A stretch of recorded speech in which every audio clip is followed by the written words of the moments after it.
जोंखोल माखोल आलारि बाथिजों उदां अखरांनि सिङाव नखराव सनानि फिथाइ दुब्लिबारियाव आलारिजों स्रां जानोसै दिनैनि मोनाबिलि समा।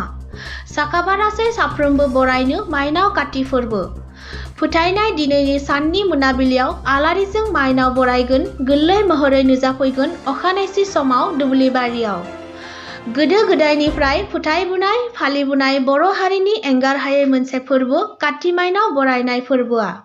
बाथौ धोरोमनि थामथि फोरबो महरै बाथौ धोरोमारिफोरा गोदो गोदायनिफ्रायनो सिबिबोदों।